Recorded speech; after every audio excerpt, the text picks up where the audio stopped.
నాగర్ కర్నూల్ జిల్లా కేంద్రంలోని ఓ ప్రైవేట్ హాస్పిటల్లో వైద్యం వికటించి గర్భిణి మృతి చెందింది. సకాలంలో వైద్యులు లేకపోవడంతో నర్సులే ట్రీట్మెంట్ చేశారు. వైద్యం వికటించడంతో గర్భిణి పరిస్థితి విషమించింది. భయాందోళనకు గురైన ఆసుపత్రి నిర్వాహకులు వెంటనే గర్భిణిని స్థానిక ప్రభుత్వ ఆసుపత్రికి తీసుకెళ్లాలని చెప్పారు. దీంతో ఆమెను ప్రభుత్వ దవాఖానకు తరలించేలోపే ప్రాణాలు కోల్పోయింది. ప్రైవేట్ ఆసుపత్రి నిర్వాహకుల నిర్లక్ష్యంతోనే తమ బిడ్డ మృతి చెందిందంటూ మృతురాలి బంధువులు ఆందోళనకు దిగారు.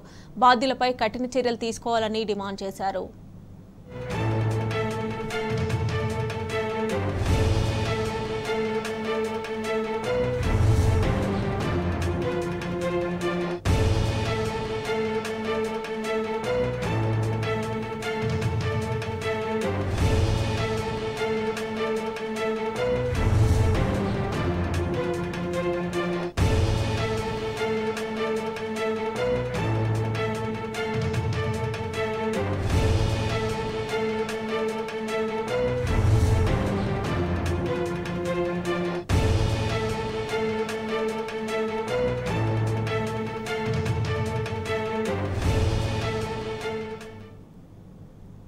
ఇక ఇదే అంశానికి సంబంధించి మరిన్ని డీటెయిల్స్ మా ప్రతినిధి శేఖరాచారి అందజేస్తారు. శేఖరాచారి.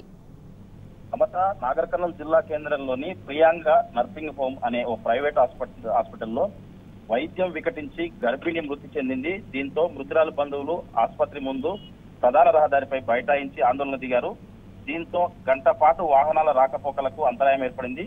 మృతురాలి బంధువులు తెలిపిన ప్రకారం నాగర్ కర్నూల్ జిల్లా తాడూరు మండల కేంద్రానికి చెందినటువంటి పద్మా మహేందర్ వీళ్ళిద్దరు భార్యాభర్తలు. పద్మ 7 నెలల గర్భవతి కావడంతో కడుపు నొప్పి రావడంతో ప్రియాంక నాగర్ కర్నూల్ జిల్లా కేంద్రంలో ఉండేటువంటి ప్రియాంక హాస్పిటల్లో ఈ రోజు ఉదయం చేరారని చెప్పారు. అక్కడ ఉన్నటువంటి వైద్యులు డాక్టర్ లేకపోవడంతో ఆసుపత్రిలోని నర్సులు గర్భిణికి వైద్యం అందించారు. అయితే పరిస్థితి విషమించడంతో నర్సులు చేతులు ఎత్తేశారు. అక్కడి నుంచి జిల్లా ప్రభుత్వ ఆసుపత్రికి తీసుకెళ్లాలని చెప్పేసి కూడా ఈ నర్సులు ఒత్తిడి చేయడంతో వారు గత్యంతరం లేని పరిస్థితిలో ప్రభుత్వ ఆసుపత్రికి ఆ గర్భిణి ఎవరైతే పద్మ ఉన్నారో ఆమె కడుపు నొప్పి భరించలేక రక్తస్రావం కావడంతో ఆ పద్మను అక్కడి నుంచి ప్రభుత్వ ఆసుపత్రికి తరలించారు. తీవ్ర రక్తస్రావం జరిగి కడుపులోని శిశువుతో పాటు గర్భిణి కూడా మృతి చెందినట్లు ప్రభుత్వ ఆసుపత్రిలో వైద్యులు చెప్పడంతో బాధిత కుటుంబ సభ్యులు కన్నీరు మున్నీరుగా విలపించారు. ఆరోగ్యంగా ఉన్నటువంటి గర్భిణి చనిపోవడం ఏమిటని ఆగ్రహించిన బంధువులు ప్రియాంక హాస్పిటల్లోకి చేరుకొని ఆందోళనకు దిగారు. రోడ్డుపైకి వచ్చి రాస్తారోకో చేపట్టారు. దీంతో రాకపోకలు స్తంభించాయి. మృతురాలి బంధువులు ఆసుపత్రి సిబ్బందితో వాగ్వివాదానికి దిగారు. ఆసుపత్రి లోపలికి చొచ్చుకొని వెళ్ళడానికి ప్రయత్నించడంతో దీంతో అక్కడ తీవ్ర ఉద్రిక్తత వాతావరణం నెలకొంది. సుమారు గంట పాటు ఆందోళన చేయడంతో పరిస్థితి మరింత ఉధృతంగా మారింది. రాకపోకలకు పూర్తిగా అంతరాయం కలగడమే కాకుండా పూర్తి వాహనాలు కూడా నిలిచిపోయినటువంటి పరిస్థితి. బంధువులకు నచ్చ చెప్పడంతో దీంతో పూర్తి స్థాయిలో పోలీసులు అక్కడ చేరుకొని బంధువులకు నచ్చజెప్పే ప్రయత్నం చేశారు. డాక్టర్లతో మాట్లాడి న్యాయం చేస్తామని చెప్పే క్రమంలో వాళ్ళు ససేమి రానడంతో అప్పటికి ఇంకా కొంతమంది అక్కడికి చేరుకొని వాళ్ళను నచ్చజెప్పే ప్రయత్నం చేశారు. కానీ ఈ ఆసుపత్రి పైన చాలా రోజుల నుంచి కూడా చాలా కంప్లైంట్స్ ఉన్నాయి.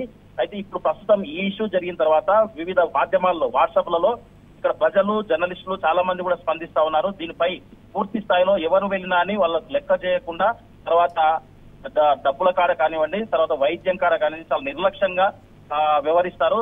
చెప్పినటువంటి అంటే బాధతో ఉన్నటువంటి పేషెంట్ ను పట్టించుకోకుండా నిర్లక్ష్యంగా వ్యవహరిస్తారని చెప్పేసి కూడా చాలా మంది నెటిజన్లు అంటే వాట్సాప్లలో చాటింగ్ చేస్తా ఉన్నారు.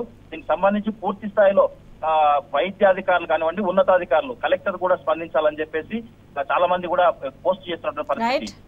ఈ ఆసుపత్రిలో చాలా అంటే డాక్టర్ల నిర్లక్ష్యం కావచ్చు, తర్వాత ఎవరిని కూడా లెక్క చేయరని చెప్పేసి దీనిపైన కఠినమైన చర్యలు తీసుకోవాలని చెప్పేసి ఆసుపత్రిని పూర్తి స్థాయిలో చర్యలు తీసుకోవాలని చెప్పేసి దీనికి అధికారులు ఉన్నతాధికారులు స్పందించాలని చెప్పేసి ప్రతి ఒక్కరు కూడా డిమాండ్ చేస్తున్న పరిస్థితి అనిపిస్తా ఉంది.